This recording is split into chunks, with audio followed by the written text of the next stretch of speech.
પાકિસ્તાન આર્મીના ચીફ એક સ્પીચ આપે છે, એક આવી હેડ સ્પીચ અપાઈ છે જે આ રીતે હિન્દુને ટાર્ગેટ કરીને એમની હત્યા કરી દેવામાં આવે છે.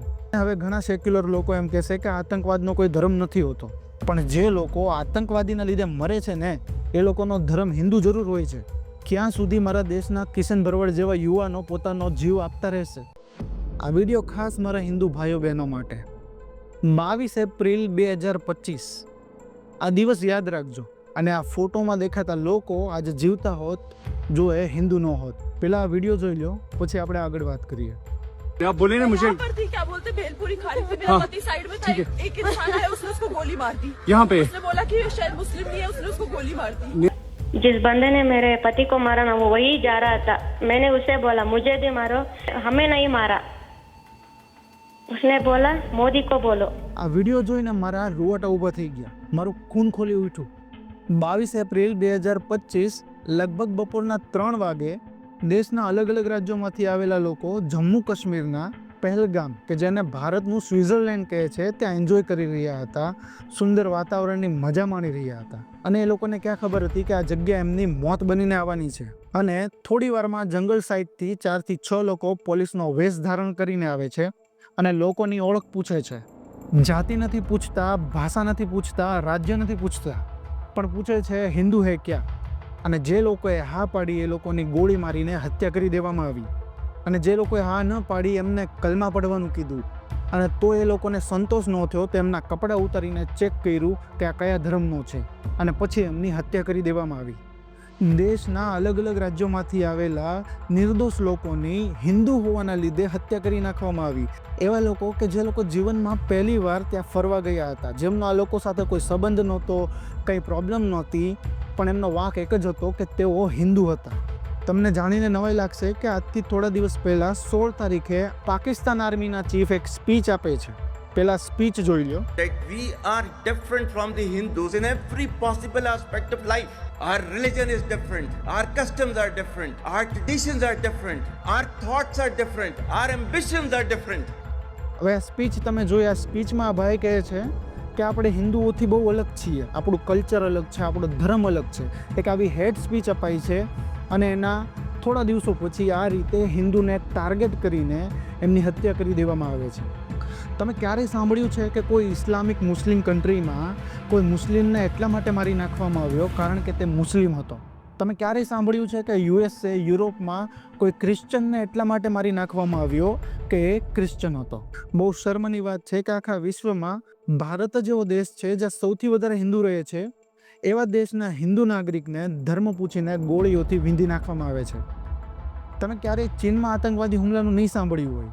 ચીને પોતાના દેશના લોકોની સુરક્ષા કરવા માટે ત્યાં રહેતા બધા જ મુસલમાનોને જેલમાં પૂરી દીધા અને તેમની ઉપર અત્યાચાર કર્યા, તેમની મસ્જિદ તોડી નાખી, તેમની મસ્જિદની અંદર બાર ખોલી નાખ્યા. અને ઘણા બધા ઓર્ગેનાઇઝેશને ચીન ઉપર ઘણા બધા આરોપ નાખ્યા, પણ ચીન એકનું બે ન થયું. કારણ કે ચીનને ખબર છે કે આ દેશ છે એ ચીની લોકોનો છે અને મારા દેશમાં મારા લોકો સુરક્ષિત હોવા જોઈએ. અને હવે ઘણા સેક્યુલર લોકો એમ કહેશે કે આતંકવાદનો કોઈ ધર્મ નથી હોતો. હા, એકદમ સાચી વાત છે, આતંકવાદનો કોઈ ધર્મ નથી હોતો, પણ જે લોકો આતંકવાદીના લીધે મરે છે ને એ લોકોનો ધર્મ હિન્દુ જરૂર હોય છે. ક્યાં સુધી આ દેશમાં હિન્દુ પોતાના ધર્મના કારણે મરતો રહેશે? પહેલાં કાશ્મીરમાંથી કાશ્મીરી પંડિતોને કે જે એની જન્મભૂમિ છે, કર્મભૂમિ છે, ત્યાંથી રાતોરાત બેઘર કરવામાં આવ્યા, તેમની હત્યા કરી નાખવામાં આવી. ત્યારબાદ અમરનાથની યાત્રા કરતા યાત્રાળુઓ ઉપર ગોળીબાર કરવામાં આવે છે, બ્લાસ્ટ કરવામાં આવે છે. અને જયપુરના કનૈયાલાલની એની દુકાનમાં ઘૂસીને હત્યા કરી નાખવામાં આવે છે, કારણ કે એ પોતાના ધર્મને સપોર્ટ કરતો હોય છે. અને મારા ગુજરાતમાં કિશન ભરવાડ કરીને એક વ્યક્તિની હત્યા એટલા માટે કરવામાં આવે છે કારણ કે તે સોશિયલ મીડિયા ઉપર પોતાના ધર્મને સપોર્ટ કરતો હોય છે. ક્યાં સુધી મારા દેશના કિશન ભરવાડ જેવા યુવાનો પોતાનો જીવ આપતા રહેશે? જ્યાં સુધી આ દેશનો હિન્દુ સેક્યુલર બનીને રહેશે ને ત્યાં સુધી આ દેશનો હિન્દુ સહન કરતો રહેશે અને મરતો રહેશે. કેમ પાકિસ્તાનના મુસ્લિમો ત્યાંના હિન્દુઓ માટે સેક્યુલર નથી? કેમ બાંગ્લાદેશના મુસ્લિમો ત્યાંના હિન્દુઓ માટે સેક્યુલર નથી? અરે કેમ પશ્ચિમ બંગાળના ઘૂસણખોરો ત્યાંના હિન્દુઓ માટે સેક્યુલર નથી? આ સેક્યુલરિઝમે હિન્દુઓને કાયર, ડરપોક અને મરવા માટે મજબૂર કરી દીધા છે. હવે ઘણા લોકો એવું પણ કહેશે કે 4-5 લોકો માટે આખી કોમને બદનામ ના કરાય, લોકલ્સને બદનામ ના કરાય. તો એની માટે પહેલાં વિડીયો જુઓ. પોલીસ એક જગ્યાએ તાપણું કરી રહી હતી અને પોતાની ગન્સ ડ્રાય કરી રહી હતી. તો મને ક્યુરિયોસિટી થઈ, તો મેં પૂછ્યું, મેં કીધું કે આવી રીતે બંદૂકને આમ આગ સામે લઈ જાઓ તો કંઈ થાય નહીં. તો એમને બહુ પ્રાઉડલી કીધું કે આ મેડ ઇન પાકિસ્તાન બંદૂક છે અને જમીનમાં દાટો, પાણીમાં દાટો, 10 વર્ષ પછી પણ કાઢો ને તો એવી ને એવી જ ચાલે. એ લોકોનો પાકિસ્તાન પ્રત્યેનો પ્રેમ જુઓ ને તો તમને નવાઈ લાગે. દે હેટ મોદી ગવર્મેન્ટ. હવે આ વિડીયોમાં આપણા ગુજરાતના ક્રિએટર જ્યારે ફરવા ગયા હતા ત્યારે એમનો એક્સપિરિયન્સ કહે છે કે કેટલો એ લોકોની અંદર પાકિસ્તાન પ્રત્યેનો પ્રેમ હતો. અને બહુ સીધી વાત છે કે તમારી સોસાયટીમાં કંઈ ખરાબ થતું હોય તો તમને ખબર છે કે મારી સોસાયટીમાં ખરાબ કામ થઈ રહ્યું છે. તો શું એટલા મોટા પહાડ ઉપર જ્યાં ખચ્ચરથી ઘોડાથી જવાય છે ત્યાં લોકો ગન લઈને પહોંચી ગયા? એમની જમવાની વ્યવસ્થા કોણે કરી? એમને રહેવાની વ્યવસ્થા કોણે કરી દીધી? શું આ બધું લોકલના સપોર્ટ વગર પોસિબલ હતું? નહીં. અને હવે ઘણા બધા મુસ્લિમ પ્રોપેગેન્ડા શરૂ થઈ ગયા છે. મુસ્લિમ ક્રિએટરો હિન્દુના સપોર્ટમાં આ વિડીયો બનાવવાનો શરૂ કરશે.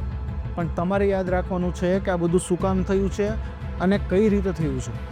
આજે બહુ દુઃખ થાય છે કે ખરેખર આપણે શિવાજી મહારાજ, સંભાજી મહારાજ, મહારાણા પ્રતાપ, ચંદ્રશેખર, ભગતસિંહ અને સરદાર વલ્લભભાઈ પટેલના વંશજ છીએ. આ વિડીયોને ખાસ તમારા હિન્દુ ગ્રુપમાં શેર જરૂર કરજો. તો મને એમ થશે કે મારો આ વિડીયો બનાવવાનું સફળ રહ્યું. જય શ્રી રામ, જય હિન્દ, જય ભારત.